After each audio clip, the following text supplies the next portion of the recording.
రవి గారు నమస్తే సార్. నమస్తే సార్, దీక్ష విరమణ పోరాటం కంటిన్యూ. కాక్రోచ్ పార్టీలకు సంబంధించి నిన్న మోదీ గారు కూడా మిడ్ నైట్ ఒక వీడియో రిలీజ్ చేయడం, పెద్ద ఎత్తున వైరల్ అవుతున్న అంశాలు ఇవి. వాస్తవంగా అనూహ్యంగా ఉద్యమాలు ఎలా వస్తాయి, ఎలాంటి ఉధృతమైన ప్రభావం చూపిస్తాయనడానికి మనకి బొద్దింకల యుద్ధమే ఒక పెద్ద ఉదాహరణ.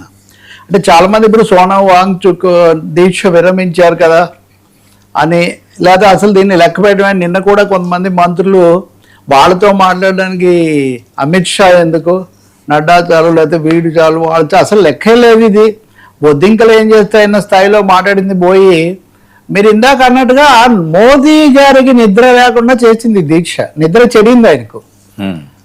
నిద్ర చెడి ఆయన అర్ధరాత్రి పూట ప్రధానమంత్రి గారు ఒక వీడియో విడుదల చేయాల్సి వచ్చింది అంటే మీరు అర్థం చేసుకోవచ్చు ఇది ఎంత ప్రభావం చూపించింది అని. ధర్మేంద్ర ప్రధాన్ రాజీనామా చేస్తారా లేదా, డిమాండ్ ఏమవుతుందో అది సెకండ్ పార్ట్లో మనం చర్చిస్తాం. కానీ మొదటిది మటుకు ఎవరు ఊహించని స్థాయిలో ఇది చినికి చినికి గాలిబాలైనట్టుగా ఓ మహాప్రభంజనంలాగా మరి అన్ని శక్తులు వచ్చేసి అన్ని పార్టీలు రకరకాల కోణాల్లో వెళ్ళిన తర్వాత తప్పనిసరిగా నిన్న మనమే మెట్టు దిగిన అని పెట్టాము. వస్తాం ఒక మెట్టు దిగారు, మొత్తం దిగి వచ్చారని నేను అంటలేదు. ఒక మెట్టు దిగింది కేంద్రం, ఒక మెట్టు దిగింది కాబట్టి ప్రధానమంత్రి కూడా లేచి ఒక వీడియో చేసి సోనం వాంగ్చుక్ ఆరోగ్యం మాకు చాలా ముఖ్యం, విద్య ఇది మహాపాపం.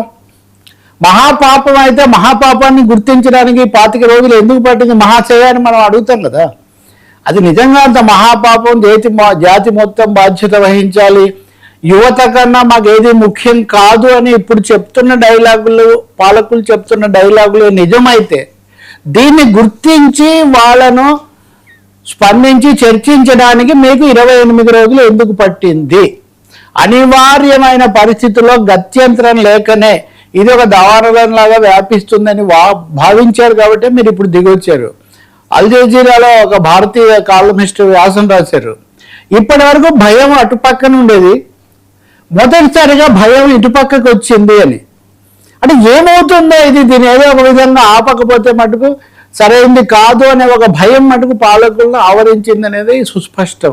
అందుకనే వరుసగా 3 మంత్రులు వెళ్ళి అక్కడ కలిసి మాట్లాడి చివరికి ఆయన దీక్ష విరమింపజేశారు. 3 కోరికలు. ఒకటి, దీని మీద కఠినమైన చర్యలు తీసుకోవాలి, నీట్ దాన్ని చక్కదిద్దడానికి.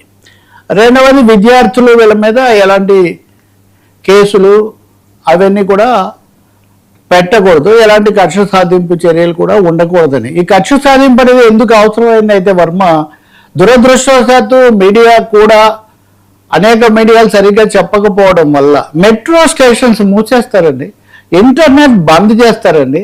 ముంబైలో అయితే కనుక, ఇది మనం ఢిల్లీ గురించి జంతర్ మంతర్ గురించి మాట్లాడుతున్నాం, ముంబైలో కూడా భారీ ఎత్తున ర్యాలీ జరిగింది.